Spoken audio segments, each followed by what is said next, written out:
नमस्कार, आप देख रहे हैं टोटल न्यूज। आपके साथ मैं हूं सौरभ जौहरी। हमारी इस खास पेशकश में आपका स्वागत है। हरियाणा में विधानसभा चुनाव से पहले सियासी तीर चलने शुरू हो गए हैं। जहां एक तरफ बीजेपी है तो वहीं दूसरी तरफ कांग्रेस में मुकाबला कड़ा होने जा रहा है। जेजेपी जहां राजस्थान में बेहतर की तलाश करते हुए हरियाणा की राहें मजबूत करने में जुटी है, तो वहीं जेजेपी को लेकर उसके खुद के ही विधायक कई सवाल खड़े कर रहे हैं। रामकुमार गौतम ने कड़े शब्दों में यह तक कह दिया कि जेजेपी का आने वाले समय में कोई नाम लेने वाला तक नहीं होगा, क्योंकि हालिया बयान में वो कह चुके हैं कि जेजेपी से बीजेपी को आने वाले समय में कोई फायदा नहीं मिलने वाला। वहीं नायब सैनी को हरियाणा बीजेपी के प्रदेश अध्यक्ष बनाए जाने पर बीजेपी के मजबूत होने की बात भी रामकुमार गौतम कह रहे हैं। क्या ये कहीं संकेत तो नहीं कि रामकुमार गौतम बीजेपी ज्वाइन कर सकते हैं, क्योंकि वो ये भी कह चुके हैं कि आगे चुनाव वो लड़ेंगे या नहीं ये तो वक्त ही बताएगा। ऐसे में रामकुमार गौतम का अगला कदम क्या होगा?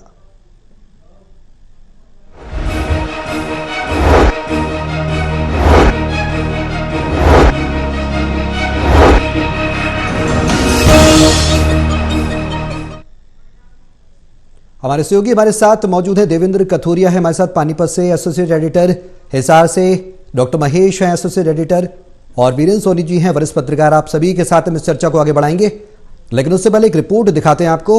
रिपोर्ट के जरिए समझिए आखिर पहले माजरा क्या है और रामकुमार गौतम आखिर ऐसा क्यों कह रहे हैं। हरियाणा की गरमाई हुई सियासत में जेजेपी के बागी विधायक रामकुमार गौतम ने फिर मुंह खोला है। हर बार की तरह इस बार भी वो जेजेपी की तीखी आलोचना तो कर ही रहे हैं, पर बीजेपी के प्रदेश अध्यक्ष बदलने के काम को वो बीजेपी का सियासी फायदा मान रहे हैं। 70 पार की उम्र में भी रामकुमार गौतम सहज भाव से अपनी बात ऐसे रखते हैं कि उनकी सियासी समझ की दाद देनी पड़े। लो, ये है विधायक रामकुमार गौतम, एक की तारीफ एक की मरम्मत। तुम जानते नहीं, मेरे से पूछ रहे हो, कोई नाम लेने या नहीं पाओगा एक भी। अरे इस समझौते की बात ये बीजेपी वाले समझौता कर लियो।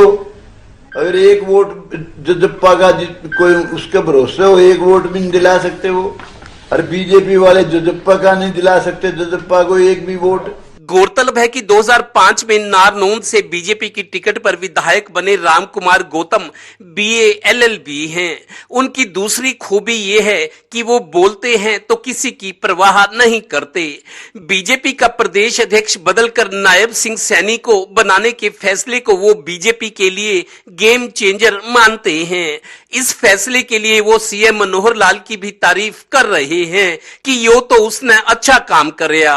अब ऐसी पोजीशन है, इसके बनने से बीजेपी का मुकाबला होगा कांग्रेस से। बाकी पार्टी यहाँ कोई नहीं है इस वक्त। तो वैसे ही खुश हो रहा हो, नारे लगा देते हैं, तेरी फलानी फरी, तेरी बिजली फरी, तेरी फलानी चीज फरी। वही याद की बातें, इनमें दम के है, कुछ भी नहीं। गौरतलब है कि सत्ता में भागीदार पार्टी जेजेपी का विधायक होते हुए भी रामकुमार गौतम अपनी उपेक्षा से दुखी हैं। कभी किसी को बद्दुआ दे भी तो कहते हैं मैं तो 72 साल का हो गया हूं। पर जिस तरीके से वो नायब सिंह सैनी और सीएम की तारीफ कर रहे हैं, कहीं ऐसा तो नहीं कि उन्हें बुढ़ापे में फिर बीजेपी से प्यार हो गया है। Haryana bureau, total news. तो रामकुमार गौतम का अगला कदम क्या होगा, इस पर सभी की निगाहें टिकी हुई हैं। आने वाले समय में जो राजनीतिक रणनीति है वो किस तरीके की रहने वाली है। देवेंद्र, रामकुमार गौतम के आखिर इरादे क्या नजर आ रहे हैं, क्योंकि सीधे तौर पर कह चुके हैं, बड़ी बात कही उन्होंने, जेजेपी का कोई नाम लेने वाला नहीं होगा। देखिए सौरभ, हरियाणा की पॉलिटिक्स में आज 3 नेता ऐसे हैं जब वो जुबान खोले तो समझो खबर बन जाती है और पॉलिटिकल खबर अच्छी बनती है जिसमें लोग रुचि रखते हैं। अनिल विज हो गए, चौधरी वीरेंद्र सिंह और रामकुमार गौतम। रामकुमार गौतम 2005 में बीजेपी की टिकट पर नारनौंद से चुनाव लड़े थे, जीते थे। मेरे को याद है उस टाइम 4 विधायक होते थे बीजेपी के। अनिल विज होते थे, रामविलास शर्मा थे, एक आधा, ऐसे 4 विधायक थे जिनमें रामकुमार गौतम तब भी विधानसभा में मुखर होकर बोलते थे। उनके वो एक्चुअली बीए एलएलबी है, वकालत की हुई है उन्होंने। पॉलिटिक्स में, खासतौर पर हरियाणा की पॉलिटिक्स में वकालत किए लोग बहुत ज्यादा मतलब सफल हुए राजनीति में, तो मुखर है शुरू से ही। अब हुआ ये कि 2005 में भी वो विधायक थे बीजेपी से, 2005 से आज 2023 में इस उम्र में आके भी देखो अब वो जीत गए। इंडिपेंडेंट जीते हैं, लेकिन जेजेपी की टिकट पर इंडिपेंडेंट थे, जेजेपी ने टिकट दी, जीत गए क्योंकि मजबूत कैंडिडेट थे। अब सत्ता में भागीदारी होते हुए भी उनको उपेक्षा का शिकार होना पड़ा है। जेजेपी के बाकी लोग मंत्री हैं, चेयरमैन है, डिप्टी सीएम है, लेकिन इनकी पूछ तक नहीं। और ये जब बोलते हैं तो मतलब मुखर होके बोलते हैं, और जेजेपी के नेता खासकर डिप्टी सीएम असहज नजर आते हैं, लेकिन ये बोलते हैं, रह रहकर याद दिलाते हैं कि जेजेपी किस तरह की पार्टी है, मेरे से गलती हो गई, अब मैं कर क्या सकता हूं, अलग भी नहीं हो सकता, तो अपनी पीड़ा बयान करते हैं। उन्हें लगता है कि 2005 में बीजेपी में 4 विधायक हुआ करते थे, अब 2023 है, अब बीजेपी के अच्छे दिन हुए, दूसरी बार सरकार बनी है, केंद्र में भी बनी है, तीसरी बार के लिए भी जद्दोजहद चल रही है। मतलब वो मंत्री नहीं बन पाए, कोई ऊंचा ओहदा उनको मिल नहीं पाया, शायद ये पीड़ा है। क्योंकि जेजेपी सत्ता में भागीदारी है, लेकिन उनके लिए कुछ नहीं, उनकी पूछ नहीं, वो कहते मेरा काम नहीं होता, मेरी कोई बात नहीं सुनता, तो मन की पीड़ा है। और शायद इसीलिए अब मेरे को लगता है वो जेजेपी में तो कुछ बना नहीं, बीजेपी की तारीफ कर रहे हैं कि बीजेपी ने प्रदेश अध्यक्ष बनने का जो फैसला लिया है पार्टी के लिए गेम चेंजर साबित हो सकता है। बीजेपी की स्थिति ज्यादा ठीक नहीं थी, लेकिन इस फैसले के बाद कांग्रेस बीजेपी में मुकाबला हो सकता है, और वो बीजेपी की तारीफ कर रहे हैं। अब बिल्कुल महेश, आखिर क्यों कह रहे हैं रामकुमार गौतम कि अब जेजेपी का कोई नाम लेने वाला नहीं होगा? नाराजगी साफ तौर पर नजर आ रही है, जेजेपी से जो वो चाहते थे वो उनको नहीं मिला, जिस तरीके से देवेंद्र ने भी बताया, तो कहीं ना कहीं वो टीस निकलकर सामने आ रही है। हालांकि वो बीजेपी पर भी कई बार सवाल खड़े कर चुके हैं जब वो जेजेपी में रहे हैं, और अब आने वाले समय में रणनीति क्या होगी उनकी, ये भी देखने वाली बात है। लेकिन ये जो नाराजगी है, ये आखिर क्यों है?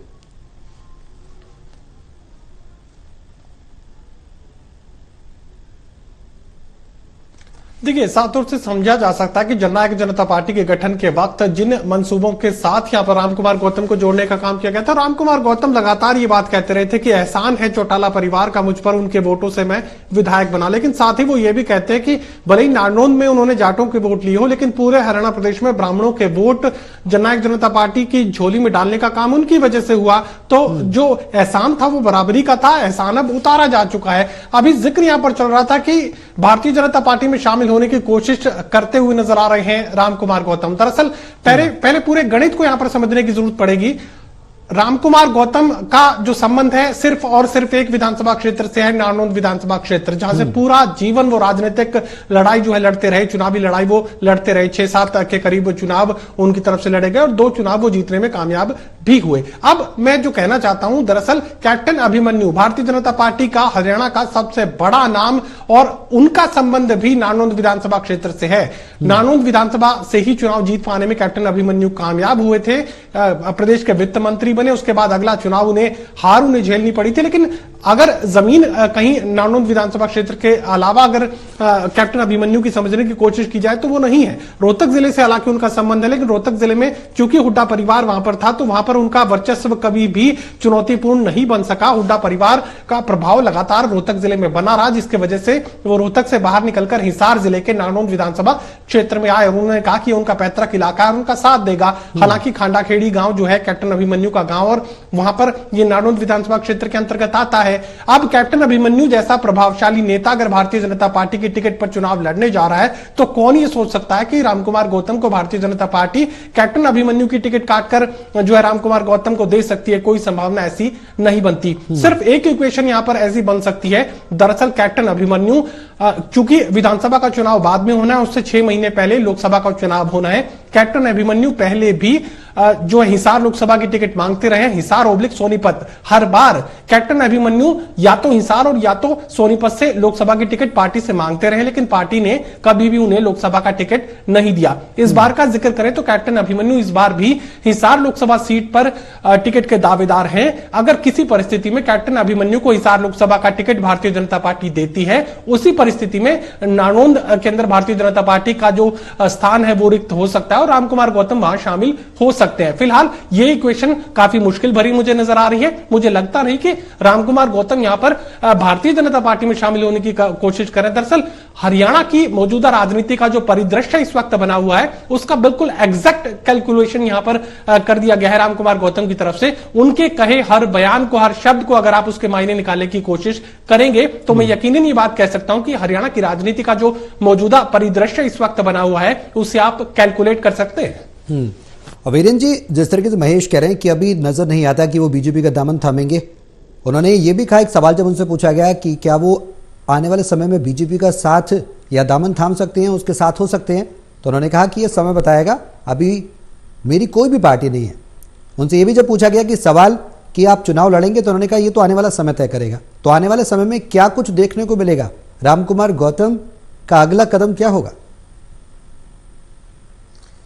देखिए, एक बात बड़ी स्पष्ट है, रामकुमार गौतम चाहे भारतीय जनता पार्टी में रहे हो या अब जननायक जनता पार्टी में जी, वो पार्टी की अनुशासन की सीमा में कभी नहीं रहे। भारतीय जनता पार्टी में रहते हुए भी नहीं रहे, तब भी संगठन के खिलाफ उनको बोलते रहे और अब भी जेजेपी के खिलाफ। तो जेजेपी के खिलाफ बोलने का कारण तो समझ में आता है, उनका दर्द भी बिल्कुल स्पष्ट है। और जेजेपी ने जो उनको सम्मान देना चाहिए था, सबसे वरिष्ठ विधायक थे, उस तरह का सम्मान नहीं दिया। और वो स्पष्टवादी राजनीति करते हैं, वो अपने मन में जो बात आती है छुपाते नहीं है, वो स्पष्ट कहते हैं और मीडिया के लिए भी फ्रेंडली हैं और अपनी जो बात कहते हैं बड़ी उसके तर्कशील कहते हैं।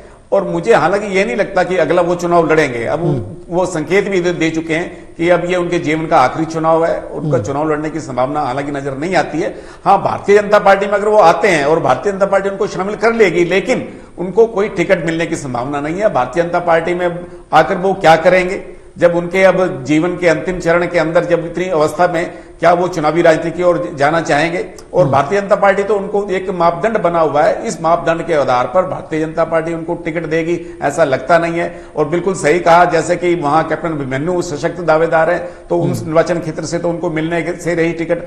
और वो बिल्कुल जातिवादी राजनीति में विश्वास करते हैं और वहां जो अपनी बात है वो खुलकर कहते हैं। वो भी किसी वर्ग विशेष के प्रति जो बात कहने की बात होती है वो स्पष्ट कहते हैं। और चाहे वो जैसे वो भारतीय जनता पार्टी के बारे में अब राय रख रहे हैं, मनोहर लाल जी की तारीफ करते हैं, नयाब सैनी के बारे में कहते हैं, ऐसी बात वो अरविंद केजरीवाल के बारे में भी कहते हैं। तो वो भी कहते हैं कि ये जो बनिया है साधारण नहीं है। वो अपनी तरह से एक बात जो टिप्पणी करते हैं तो उसके भी अर्थ निकाले जाते हैं। लेकिन एक बात तो लग रही है कि वो जो है अब भारतीय जनता पार्टी में इस चरण में जाने की मेखल उनका अब इतना वो नहीं होगा, उत्साह भी नहीं होगा। और भारतीय जनता पार्टी अगर उनको शामिल भी कर देती है तो वहां उनकी एक भूमिका जो है मार्गदर्शक के रूप में ही होगी। पार्टी उनको टिकट देने की स्थिति में नहीं है। और ये बात स्पष्ट है कि वो भी किसी की अनुशासन की सीमा में रहने वाले नहीं है। भारतीय जनता पार्टी के पास पहले ही ब्राह्मण नेता काफी है, तो उसको भारतीय जनता पार्टी को कोई ऐसा संकट भी नहीं है क्योंकि ब्राह्मण नेताओं को आकर्षित करना हो। तो ये बात मान के चलनी चाहिए कि भारतीय जनता पार्टी उनको अपनी तरफ शामिल करने में इतनी अधिक उत्साहित भी नहीं होगी। हाँ, उनका भविष्य क्या होगा, उनका राजनीतिक कदम क्या होगा, वो जननायक जनता पार्टी के लिए समस्याएं खड़ी कर रहे हैं, दुष्यंत चौटाला के लिए खड़ी कर रहे हैं, तो उनके लिए उनकी पीड़ा है। देखिए, उनको सम्मान मिलना चाहिए था, उनका ऐसी अपेक्षा भी लगाई जा रही थी कि उनको कैबिनेट में शामिल किया जाएगा। लेकिन पार्टी ऐसा वरिष्ठता के आधार पर और ये भी कुछ समय के बाद परिवर्तन करके, जैसे 2 मंत्री और बनाए गए, देवेंद्र बबली बनाए गए, अनूप धानक बनाए गए, तो उनको भी कुछ समय के बाद समायोजित किया जा सकता था, उनको मान सम्मान दिया जा सकता था जिसके वो हकदार भी थे। लेकिन जननायक जनता पार्टी ने, मुझे नहीं लगता कि ऐसा क्या देखा या क्या उनमें उनकी उपेक्षा की है, क्यों की है, क्योंकि वो पहले ही बहुत आगे निकल चुके थे, दुष्यंत चौटाला के खिलाफ काफी गंभीर आरोप लगा चुके थे। तो ये अगर इस स्थिति में उनको मंत्रिमंडल में शामिल किया जाता तो ये लगता कि दुष्यंत चौटाला ने उनके आगे आत्मसमर्पण कर दिया है। शायद यही कारण रहा कि तनातनी बढ़ती चली गई और अब तो बहुत अधिक बढ़ी हुई है। अब बिल्कुल देवेंद्र, जो तनातनी है वो तो बढ़ ही रही है, साथ ही साथ सियासी जो सरगर्मियां हैं वो भी बढ़ रही हैं। बयान के कई मायने भी निकाले जा रहे हैं।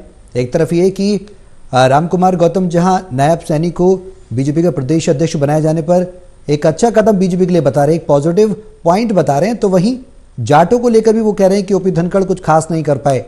इस तरीके के बयान के बाद जिस तरीके से वीरेंद्र जी भी कह रहे हैं कि बीजेपी शायद वो बीजेपी के साथ आने वाले समय में इतना राजनीतिक करियर ना बचे और ना कर पाए, वो ज्वाइन ना करें, ये आने वाले समय में तय होगा। लेकिन क्या इस बयान के पार्टी में बीजेपी को फायदा होगा या कांग्रेस को? क्योंकि जाटों को लेकर भी उन्होंने बयान दिया, उन्होंने कहा कि ओपी धनखड़ को जो बदला गया उससे बीजेपी को हाइक मिलेगा, यानी कि जाटों की सेंट्रिक जो रणनीति थी उस पर भी उन्होंने अपनी बात बेबाकी से रखी।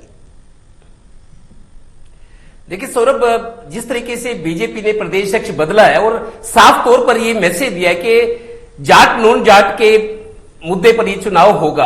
और नायब सिंह सैनी, चूंकि आप देखिए नॉन जाट है, मुख्यमंत्री भी नॉन जाट है और फिर मुख्यमंत्री के पसंद के आदमी है नायब सिंह सैनी, जिस तरीके से भूपेंद्र हुड्डा के पसंद के आदमी उदय भान है। तो जो बात कह रहे हैं रामकुमार गौतम, उनके लिए 2-3 चीजें दिखते और है। वो बीजेपी की तारीफ तो कर रहे हैं। मेरे को याद है कुछ दिन पहले दुष्यंत चौटाला के बारे में इन्होंने कहा था, जी मेरे कुछ काम नहीं हुए, मेरी पैरवी नहीं की गई, पार्टी के लिए मैं क्या करूं, मैं शर्मिंदा हूं, 72 साल की उम्र में लोग मेरे से काम कहते हैं, काम नहीं होता है, वो अपने आप को बेबसी की स्थिति में पा रहे हैं। दूसरी बात, बीजेपी में अगर वो जाते हैं तो उनकी उम्र 72 साल के आसपास है, और शायद बीजेपी में ये एक पहले से फैसला तय है कि 70 साल से ऊपर के आदमी को चुनाव नहीं लड़वाया जाएगा। मतलब उनकी वृद्धावस्था को देखते हुए शायद बीजेपी कंसीडर ना करे, और बीजेपी के पास कैंडिडेट्स की कमी भी नहीं है।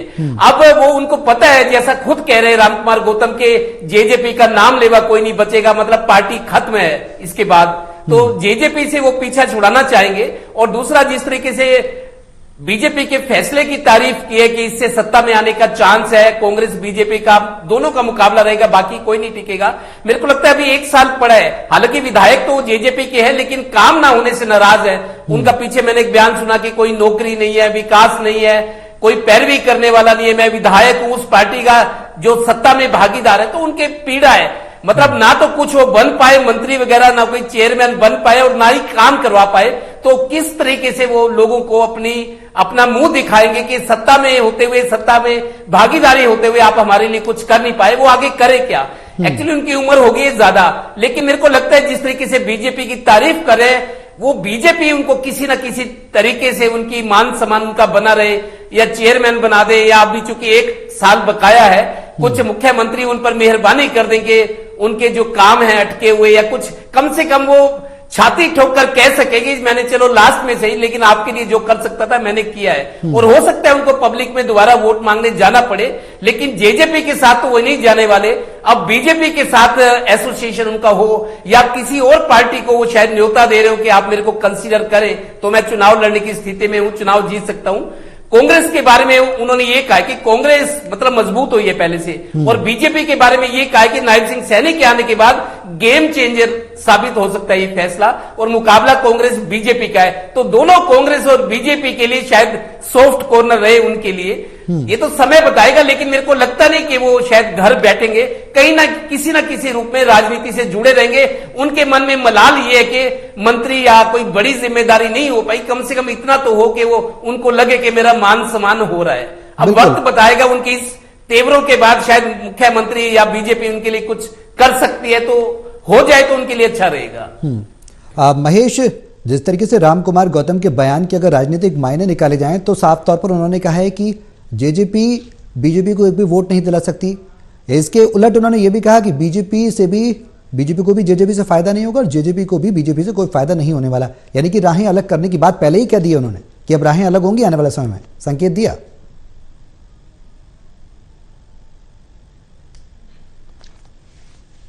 देखिए, राजनीति के रणनीतिकार ये बखूबी समझते हैं कि राय तो पहले से अलग है। डीएनए दरअसल जननायक जनता पार्टी का जाट डीएनए है, और जाट डीएनए मैच नहीं कर रहा है भारतीय जनता पार्टी के साथ, और यही वजह कि ओपी धनखड़ को उनकी कुर्सी से हटा देना पड़ा। और जो यहां पर मैंने पहले भी कहा कि अगर हम एक एक शब्द को कैलकुलेट करेंगे तो बिल्कुल एग्जैक्ट इक्वेशन उसकी निकाली जा सकती है। रामकुमार गौतम ये कह रहे हैं कि जाट का एक भी वोट हासिल कर पाने में ओपी धनखड़ कामयाब नहीं हो रहे थे। यही वो बात है जो मैं लगातार अपने दर्शकों को कह रहा था कि भारतीय जनता पार्टी बार बार अपने सैंपल्स करवा चुकी है, बार बार अपने डाटा कलेक्शन करवा चुकी है, और लगातार ये बात सामने आ रही है कि जाटों का वोट भारतीय जनता पार्टी को नहीं आ रहा है। तो ओपी धनखड़ को प्रदेश अध्यक्ष की कुर्सी पर बनाए रखने का कोई मतलब नहीं बचा था। अब दूसरा इक्वेशन जो भारतीय जनता पार्टी को वेंटिलेटर से निकालकर बाहर मुकाबले में लाने का था, वो था जाट और गैर जाट में पूरे इलेक्शन को तब्दील कर दिया जाए। अब अगर मुख्यमंत्री के पसंद का चेहरा उनके सामने है, और सैनी जाति को लेकर दरअसल रामकुमार गौतम से आज मैंने व्यक्तिगत रूप से भी बातचीत की, वो खुद आज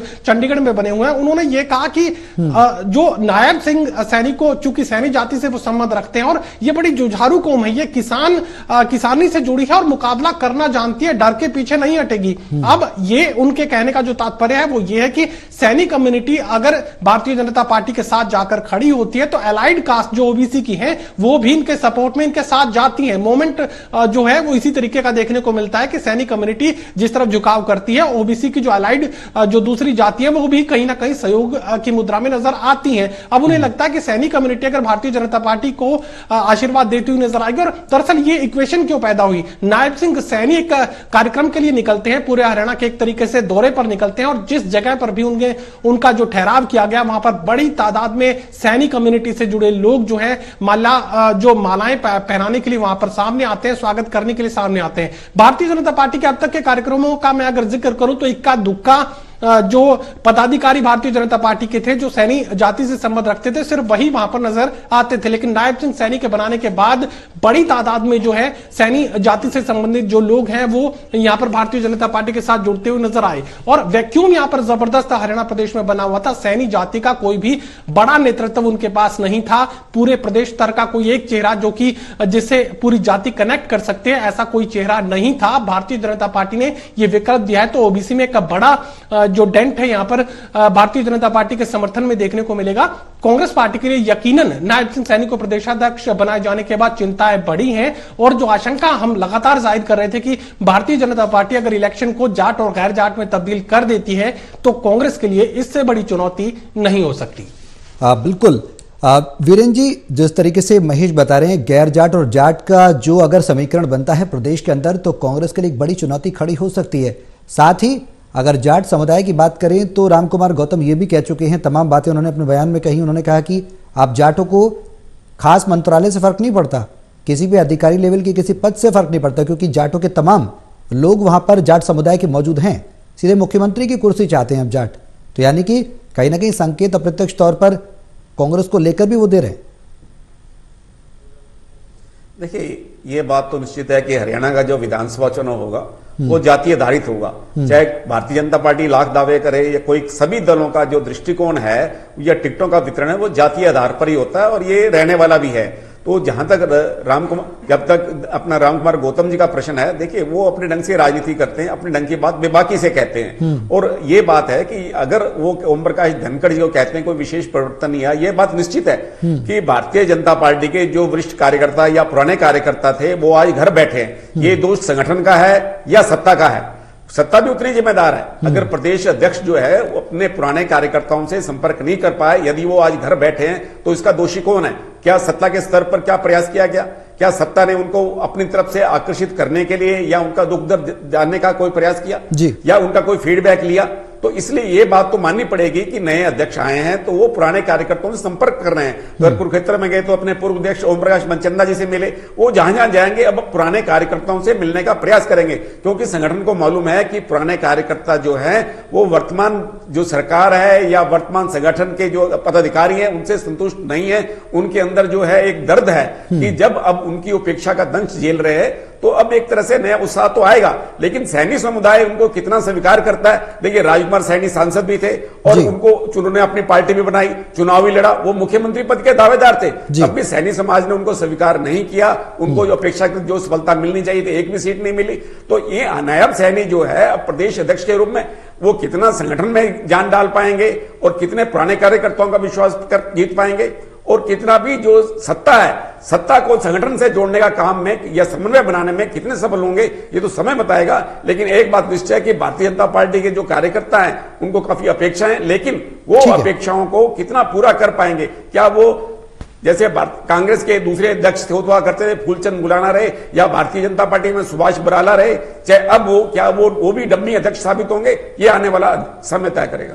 बिल्कुल, चलिए बहुत शुक्रिया आप सभी का हमारे साथ इस चर्चा में शामिल होने के लिए। लगातार जो रणनीति बन रही है वो यही है कि बीजेपी बनाम कांग्रेस की रणनीति प्रदेश में बन रही है। जाति आधारित चुनाव होने वाला है, आने वाला विधानसभा चुनाव, जाट और गैर जाट समुदाय का भी ये टक्कर हो सकती है। लेकिन इस बीच जो बयानबाजी है, चाहे वो रामकुमार गौतम की बात करें या फिर चौधरी वीरेंद्र सिंह की बात करें या फिर तमाम ऐसे नेता जो गाहे बगाहे तमाम सवाल पार्टियों पर उठाते रहते हैं, इसके रणनीतिक मायने क्या होंगे और जनता किस पर भरोसा करेगी और पार्टी को कितना नफा नुकसान होगा, ये तो आने वाला वक्त ही बताएगा। फिलहाल राजनीति इन बयानों से जरूर प्रदेश में गर्मा जाती है और उसके बाद आगे की रणनीति पार्टियां तय करेंगी और आखिरी मोहर तो जनता लगाएगी ही। देखना होगा कि आने वाले विधानसभा चुनाव में किस तरह की रणनीति पार्टियों की तय होती है और फायदा किसको मिलता है।